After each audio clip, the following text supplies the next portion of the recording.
How's it going, everybody? Welcome back to the Hardwood Speaks podcast, where the game will always speak for itself. Thank you guys for coming to another edition. Let's get right into it. Let's talk baseball. Aaron Judge. Last night, man. What a time. Aaron Judge, to begin the ninth inning, leadoff home run. Leadoff home run. Now, all this, what I'm about to say, is coming at the expense of the lowly Pittsburgh Pirates. But that's okay. Any moment is great, whether it's against the Pittsburgh Pirates, whether it's against a division rival in the Blue Jays or the Rays, or if you're the Yankees, it could be against the Red Sox. But this time it's against the Pittsburgh Pirates. And you see Aaron Judge tie Babe Ruth's record for 60 home runs. 60. And then to follow, a few more times go by, and Giancarlo Stanton would eventually hit the walk-off grand slam to win the game and to cap off a historic night in what is probably one of the greatest innings in Yankee history. You get a record-tying home run, and then you get a game-winning home run from the other slugger. But what does this record say about Aaron Judge? Well, one, it says that he's the best power hitter right now, at least. In my time, I don't remember seeing a better power hitter than Aaron Judge. I think he's the best power hitter right now. I think he's the best power hitter I've ever seen. Now, granted, I did live in the time where Barry Bonds was doing his thing. So maybe Barry Bonds is the best power hitter of my lifetime. But since I've been watching baseball, which has been for the past 2022, going into 2023, so past 13, 12 years, Aaron Judge is the best power hitter I have seen. And I think that is no easy feat. We've had hitters such as Mike Trout, now Shohei Ohtani. Vladdy Guerrero was on his way. We've had Miguel Cabrera. We've had Prince Fielder. We've had a lot of power hitter. Ryan Braun before the steroid thing. But Aaron Judge, he's big. He's 6'7". So that guy is towering over the plate. So he's got a big zone. He can cover a wall. He can cover the plate. So he can take you deep. He can hit for contact. He has good pitch recognition. So he has good vision. And I just think, and it pains me to say it sometimes because, I'm a Tampa Bay Rays fan myself. But Aaron Judge, I tip my cap to you. You are incredible. You are incredible. And I think it is incredible for him to be this good and to have this wide of a gap in an MVP race with a player who literally hits and pitches as well as they do the other thing.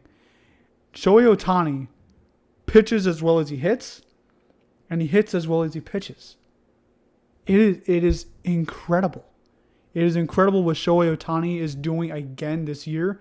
And he just came out and said now he thinks he's having a better year than his MVP season last year where he hit 46 home runs. And then the reason why he's saying that is because he's right now posting a sub-3 ERA. And it is incredible what he's doing on the mound. And he's just shoving players, shoving hitters. When I've seen, he's getting like 8 to 12 strikeouts almost every other appearance. And he's just been lights out. But for Aaron, and I'm saying this about a player who's also hitting 30, I think 32, maybe 33 home runs right now is where he's standing. Shohei Ohtani is incredible. But Aaron Judge, it's Shohei Ohtani here.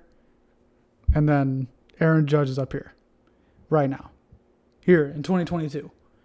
And you got to tip your cap off to the amazing season that Aaron Judge is doing. The ability to also lead to wins. I mean, I think his wins above replacement is the highest in the last few years.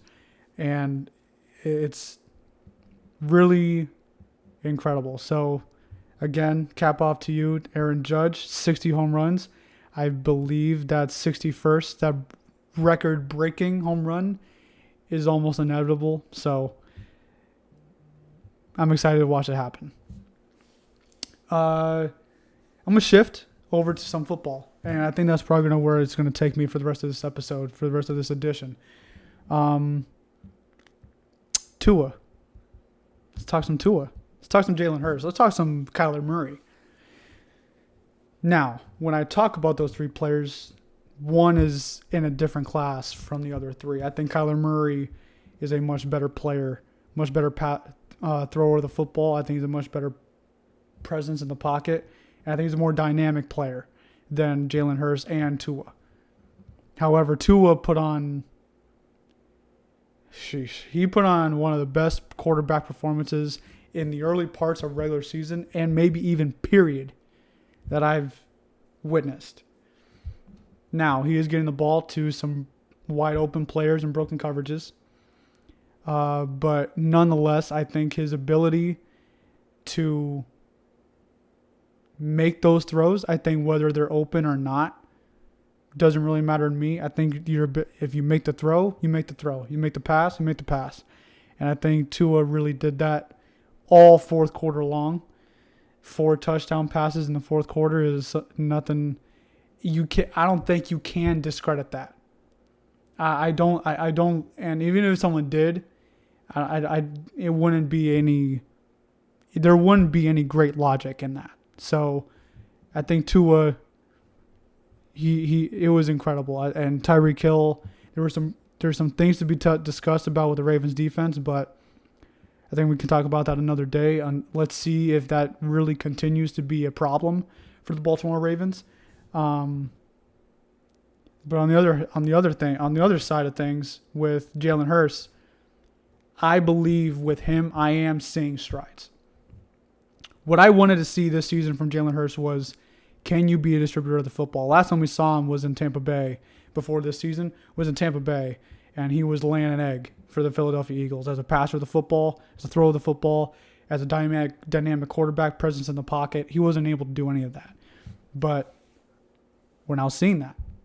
We saw that against Detroit, and it's not like Detroit is any snoot. This is a better roster, and this seems to be a better team. They're not going to be good. They're not going to beat the playoffs or anything like that. But they're nothing to see. They're nothing to sneeze at. So for Jalen Hurst to make this stride to put up 38 for a Philadelphia offense in week 1, and then what I thought was a more impressive and what was a more telling performance was against the Minnesota Vikings, prime time. You got Joe Buck calling the game, Troy Aikman calling the game. It's a big moment. It's a big moment for Jalen Hurts, right? It's a litmus. I thought that was the first early season test for Jalen Hurts and the Philadelphia Eagles. You got A.J. Brown, you got Devontae Smith, you got a better O-line. Defense probably could do a little bit better, but they did better in week 2. So there's right now Philadelphia seems to me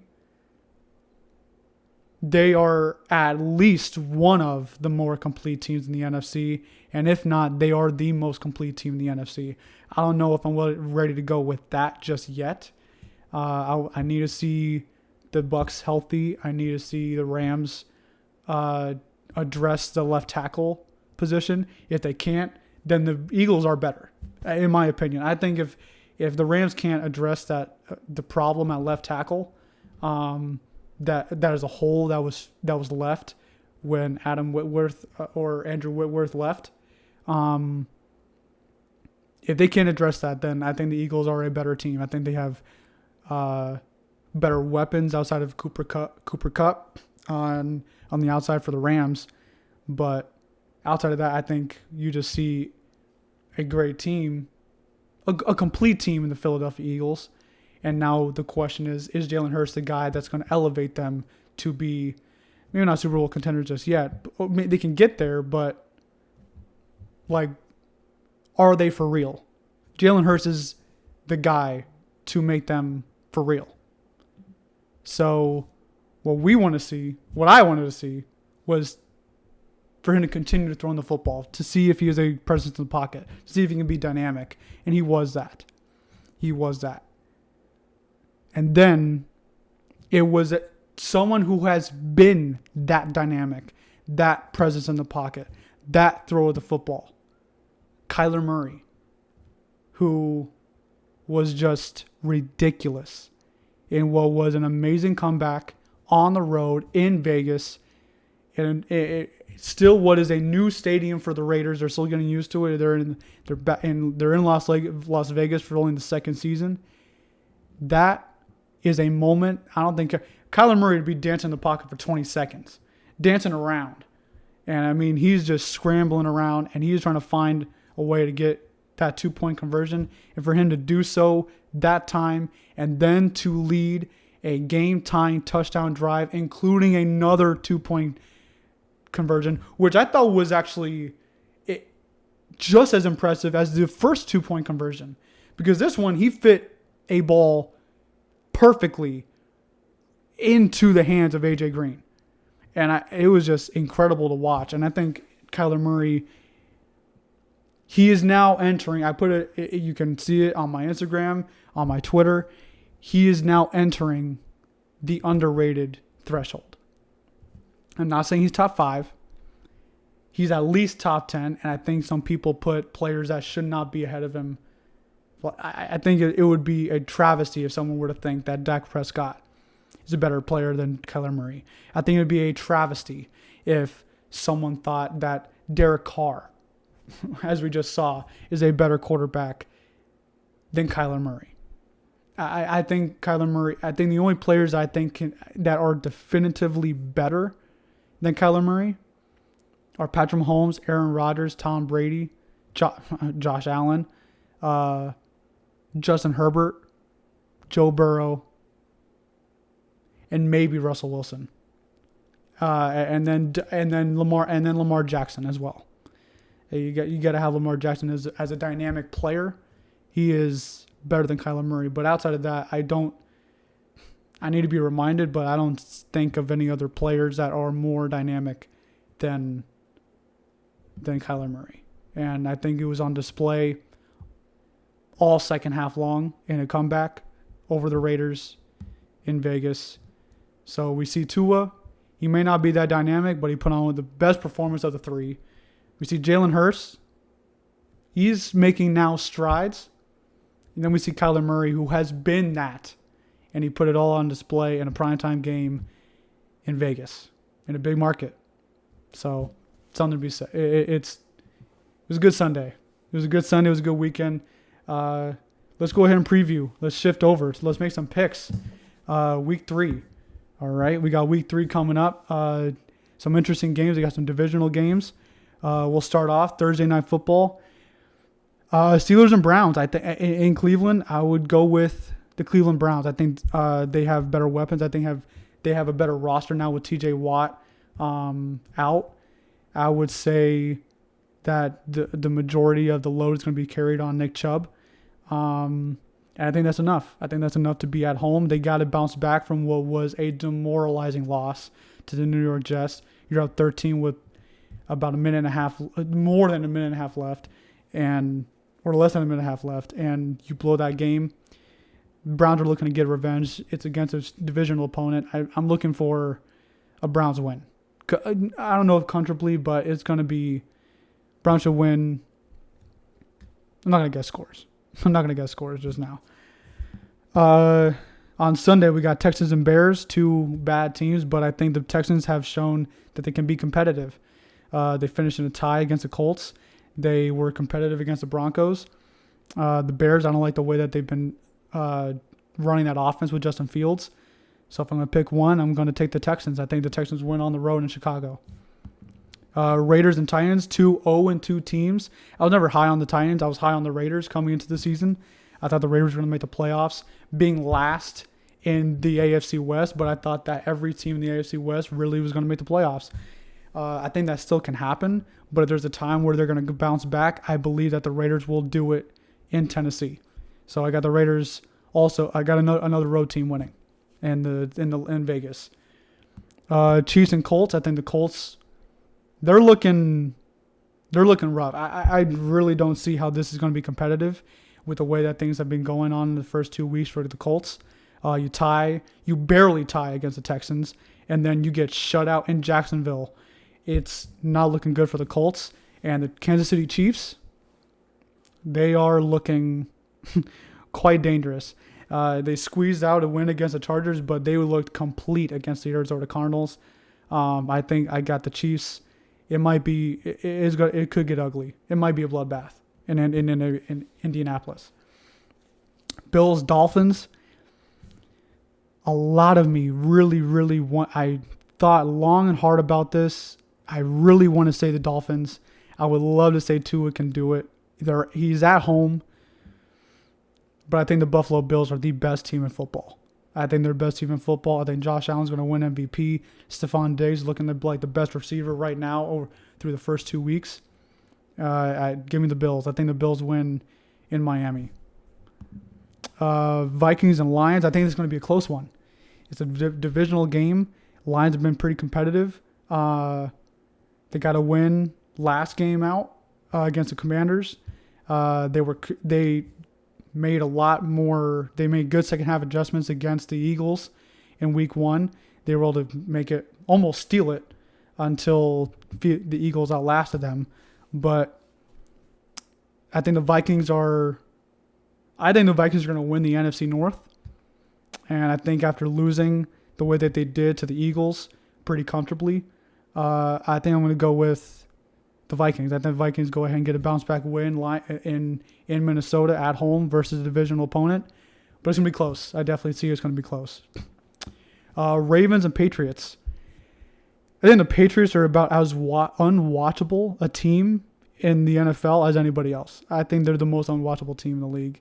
I don't think they have that good of outside threats. I don't see a way that the Ravens offense blows another game. I think the Ravens get out ahead, and I think the Ravens defense does not fumble another bag, especially against a team that does not have the weapons that the Dolphins had. Dolphins did have Tyreek Hill and Jalen Waddle, but outside of that, the Patriots are not that. I think the Ravens win on the road. Bengals and Jets. Jets got a win that they should not have gotten.